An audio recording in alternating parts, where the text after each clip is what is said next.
Hi everyone, welcome to another of our devotions. I hope you had a lovely time over the holiday season and that God will bless you in this new year into which we have now entered.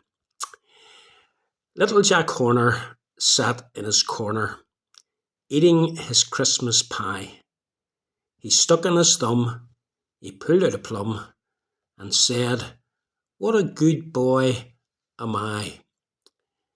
Some critics, when they read Psalm 17, which is going to be the focus of our thoughts over the next couple of days, they read the opening verses of this psalm and they accuse David of what we might call the Little Jack Horner syndrome. What a good boy am I.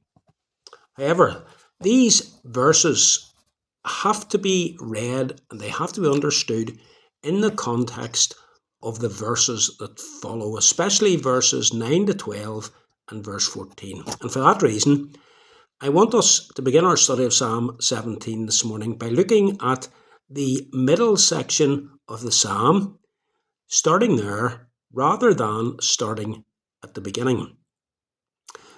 Most commentators agree that David is writing this in connection with the time when he was on the run from Saul. In verses 9 to 12 and verse 14, David is describing Saul and his supporters, those who were seeking to capture David and to kill David.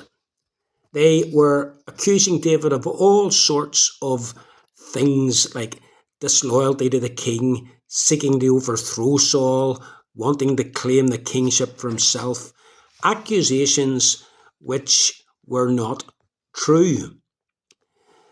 David feels the pressure of being persecuted, of being hunted. He feels the pressure of the slanderous accusations from his enemies. He fears that others are believing them and that they are joining them in their opposition against David. And David feels like he's completely surrounded now by those who are out to get him. In verse 11 he says, "They have surrounded our steps." And the picture there is of a city that's under siege. The enemy have camped all around it and there is no escape. And David feels as though he is closed in, nowhere to go. He also feels like an animal being hunted. We see that in verse 11. The King James translation is, "They have set their eyes bowing down to the earth." And the picture there is of a hunter getting down on his knees and looking carefully for the tracks of the animal that he is hunting. That's how David felt, like a hunted animal. In verse 10, the King James Version reads, "They are enclosed in their own fat."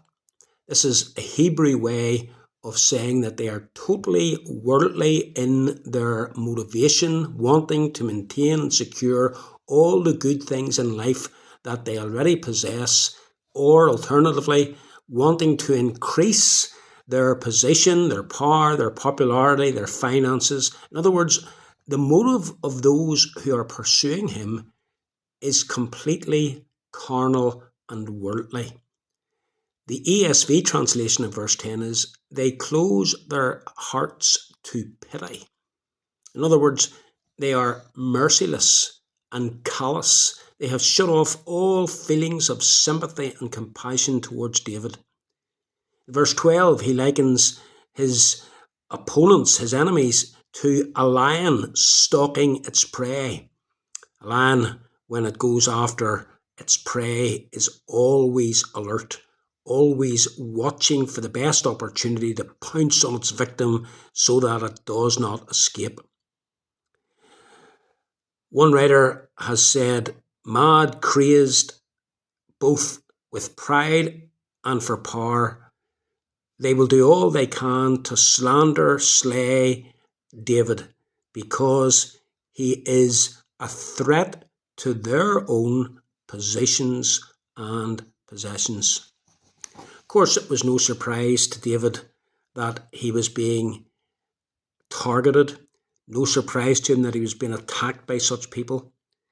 God's people have always been, and according to Jesus, always will be, persecuted and attacked and slandered and misrepresented by the ungodly. Jesus himself says, if they have persecuted me, they will persecute you also.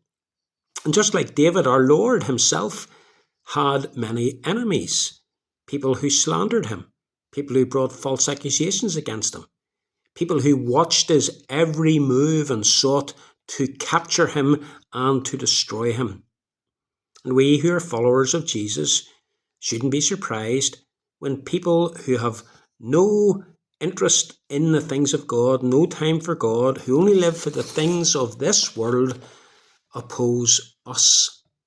And they'll say all kinds of evil against us falsely, as Jesus says. People will slander us. They'll speak lies about us. They'll attack us. They'll attribute wrong motives to us. Well, as we'll see in our next study, David knew how to deal with such attacks. And he found strength both in his own character, but also in the God whom he served.